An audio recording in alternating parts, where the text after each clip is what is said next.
কোনো বেনামাজিকে মানে সম্মান করে দাওয়াত দিয়ে বাড়িতে এনে খাওয়ানো মানে ঠিক হবে কি?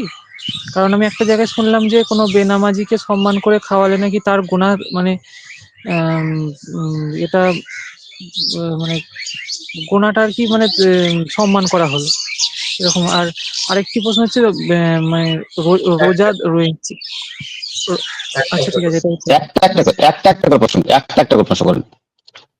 রাসূলুল্লাহ সাল্লাল্লাহু আলাইহি ওয়াসাল্লাম একটি হাদিসে বলেছেন যে তোমাদের খাদ্যগুলি যেন কোনো পরহেজগার লোক খায়। অর্থাৎ যখন আপনি কোনো মানুষকে দাওয়াত দেবেন তখন আপনার উচিত হবে যে আপনি এমন লোককে চয়ন করবেন যে লোকটি মুত্তাকি পরহেজগার। কিন্তু যদি কোনো বেনামাজিকে আপনি খাদ্য দান করেন তাহলে কি আপনি পুণ্য পাবেন? বেনামাজিকে খাদ্য দান করলে আপনি পুণ্য পাবেন। এমনকি যদি আপনি কোনো অবলা জানোয়ারকে খাদ্য দান করেন তাহলে আপনি পুণ্য পাবেন। রাসূলুল্লাহ সাল্লাল্লাহু আলাইহি ওয়াসাল্লাম বললেন যে বানু ইসরাইলের একটি বেশ্যা মহিলা একটি কুকুরকে পানি পান করিয়ে জান্নাতে প্রবেশ করেছে।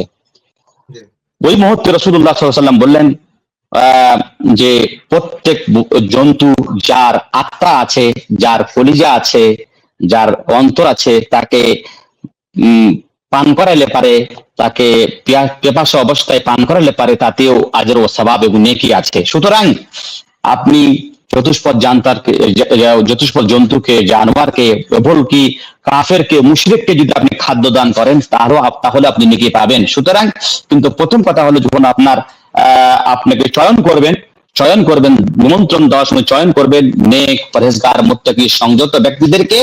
কিন্তু এ কথাও মনে রাখবেন যে বেনামাজিকে, কাফেরকে, জীবজন্তুকে খাদ্য দান করলেও আল্লাহর কাছে আপনি পুণ্য পাবেন।